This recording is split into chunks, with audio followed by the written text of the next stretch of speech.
Magiging patay na patay ang kanyang nararamdaman na pagmamahal sa iyo gamit lamang ang iyong ihi. Hello mga guys, kumusta kayo? Panibagong araw, panibagong video na naman tayo. And sa araw na ito ay isa na namang video ang aking ituturo sa inyo na simpleng gabay o simpleng pamamaraan na makakatulong sa atin. At bago ang lahat, gusto ko lang mag-disclaimer sa mga taong hindi naniniwala at hindi gusto ang mga kagaya nitong video.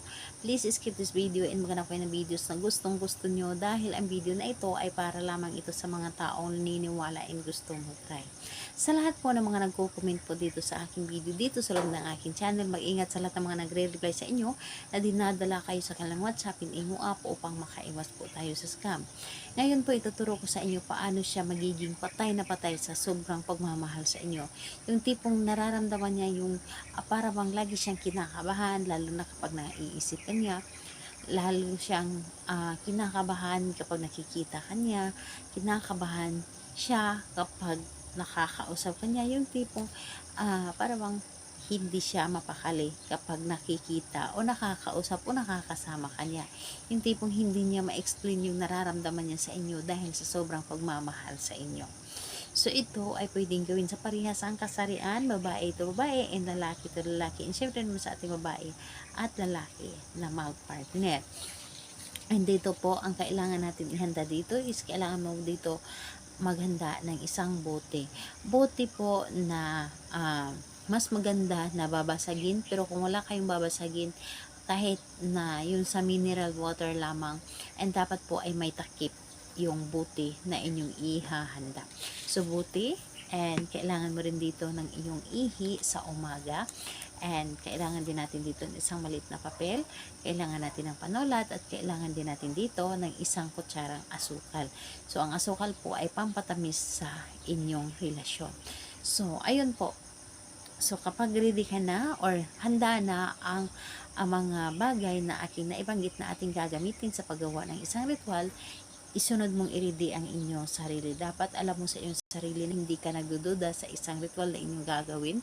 Dapat handa ka and hindi ka dapat nagdududa sa ritual na inyong dapat gawin.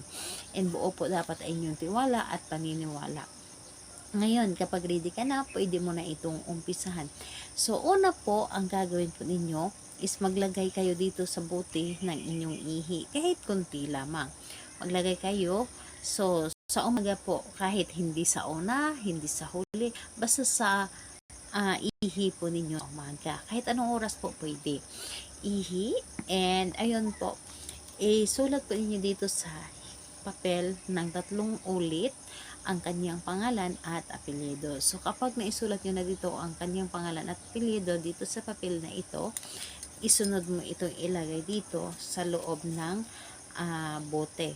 And kapag nailagay mo na dito sa loob ng bote ang papel na ito na naglalaman ng iyong ihi, lagyan mo rin ito ng isang kutsarang asukal.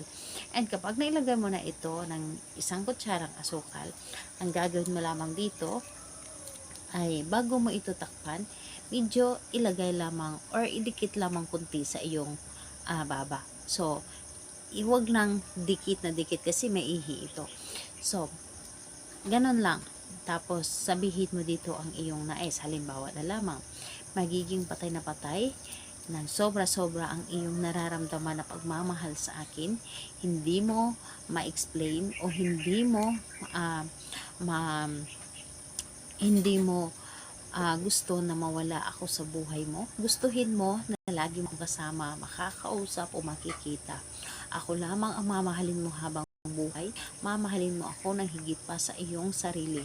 So lahat na sasabihin mo dito. And pagkatapos nun, sambitin mo ng 3 ulit ang kanyang pangalan at apelyido. So ayun po, gawin ito sa araw ng Tuesday and Friday ng kahit anong oras. So salamat po sa inyo. Bye bye everyone. God bless us all. And ayun po, bago ko makalimutan, ilagay lamang ito or pwede mo itong ibaon sa lupa ang bote na inyong ginamit na naglalaman na inyong ginagamit na ritual. Salamat po sa inyo. Bye bye everyone. God bless us all.